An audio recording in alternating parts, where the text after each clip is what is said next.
Good morning, dear viewers at home, and welcome to Jupa News. I am your host, Sekar Kinasih. It has been a year ever since the coronavirus outbreak began in Indonesia, and it has turned many lives upside down. Although there are steps already taken by the government, it seems that is not enough. As the health and economic crisis continue to batter the country, people have been offering helping hands to those in need. One of those programs is called Cantelan, an effort created by locals in Bandung. We are now going to Miss Velycia, reporting live on location. Thank you, Ms. Sekar. The coronavirus outbreak has indeed affected numerous sectors, including the economic sector. This made residents starting to worry about their and others' financial condition. Therefore, they began to take action of their own, like this man beside me, who is the head of the local community.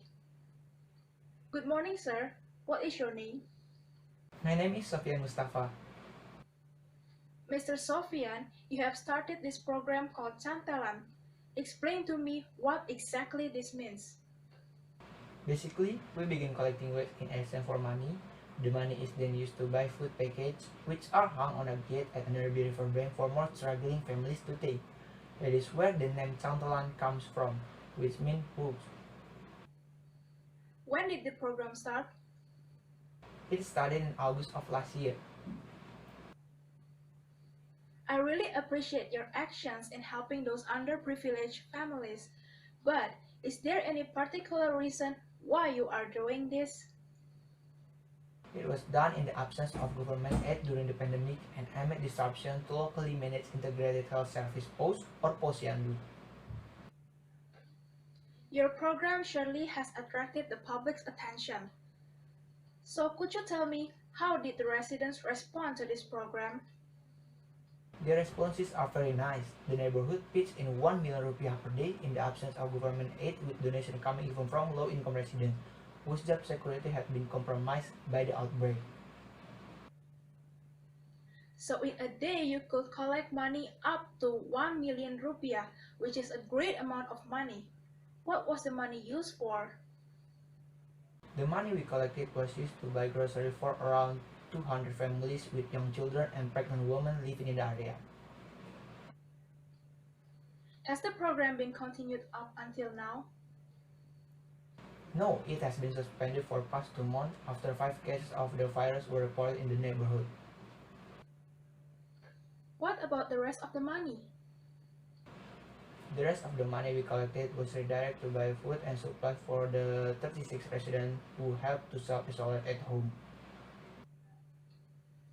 Considering all of the supports and hurdles you got, are you going to continue the program? The pandemic is going to last for a while. It won't end this year. Waiting for the government takes a long time, so we are just going to continue doing this on our own. Well, thank you for your time, Mr. Sofian. It's great to know more about Cantelan. My pleasure. Okay, back to you in the studio, Ms. Sekar. For Indonesians, help has not only come in the form of groceries. There has been a spike in volunteer-based civil society movements, such as Lapor COVID-19 and Kawal COVID-19. Their aim is to help inform the public about the pandemic. We are now joined by the coordinator of Kawal COVID-19.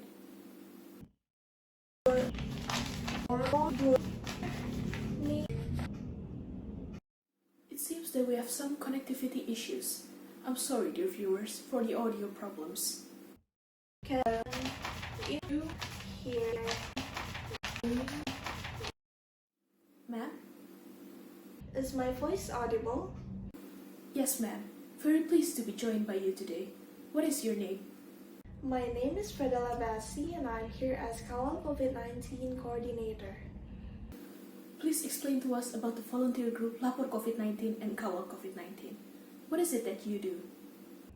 Volunteer group Lapor COVID-19 helps people seek out hospital beds, while Kawal COVID-19 provides transmission data in various regions. How exactly do you collect this data? We collect data from the central government and regional administrations, highlight any discrepancies or extract and analyze important information from the amounts of data made available to the public, such as case fatality ratios and details of at-risk groups. Why did you start doing this? There had barely been any improvement or standardization in the government's data collection and presentation. The people need to know their risks. We're forced to continue as the pandemic drags on. Without data, there's no guidance for the people. For us, that's just wrong. How many people do you have in your team? Our team consists of 20 volunteers. The volunteers come from a variety of backgrounds, from the university student to homemakers. How has your team been throughout all this? They have been wonderful. They are still optimistic 1 year into the pandemic. Even though the team had no idea how long it would continue its activities. Well, I hope it stays that way. Thank you for joining us today, Miss Bessie. Thank you and stay safe.